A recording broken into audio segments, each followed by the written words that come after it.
রোজের মতো তৈরি হয়ে গেছি, মেকআপ কমপ্লিট হয়ে গেছে, তোমাদের সামনে ভিডিওতে অন হয়ে গেছি। বাট কোথাও না কোথাও মনটা ভালো নেই, মনটা খুব কষ্ট পেয়েছে। কোথাও না কোথাও নিজেদের লোকেদের থেকেই কষ্টটা পেয়েছে। মনটা কাকে খুলে দেখাই বলো তো, তোমরা বলো, মনটা কোথায় খুলে দেখাই, কাকে দেখাই? মহিলাদের কি স্যাক্রিফাইস করে পুরো জীবনটা কাটাতে হয়? মহিলাদের কি সবারটা শুনতে হয়?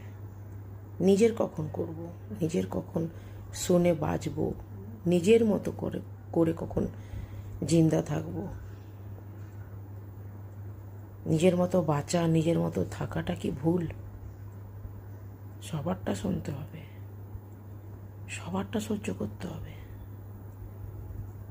কই ছেলে মানুষদের তো এত কিছু শুনতে হয় না, ছেলে মানুষদের তো কাউকে কৈফিয়ত দিতে হয় না।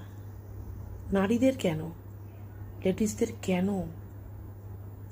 কোথায় যাচ্ছ বলে যাও, কোথা থেকে আসছো বলে যাও, কি করছো বলে দাও।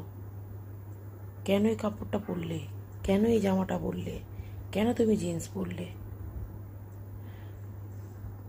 কেন তুমি এরকম মেকআপ করেছো, কেন তুমি হেয়ার কাট করেছো, কেন কেন? নারী নিজের মতো বাঁচতে পারবে না? ওই সময় সবাই বলে কলিযুগ এসে গেছে, কলিযুগ এসে গেছে। কলিযুগের মধ্যে কি নারীদেরও কিছু বদলাও হয়েছে? সীতাকাল থেকে চলে আসা সতীদাহ, সেটাই তো চলছে। সীতাকালে যেমনি করে রাবণ উঠিয়ে নিয়ে গেছিল সীতাকে, এখনো তো ওরকম মেয়েদের বলাৎকার করা হচ্ছে, ধর্ষণ করা হচ্ছে। কেন? মেয়েরা ভালো কাপড় জামা পরতে পারবে না, মেয়েরা ছোট কাপড় জামা পরতে পারবে না? কেন এই পুরুষ প্রধান দেশের মধ্যে এরকম মেন্টালিটি কেন?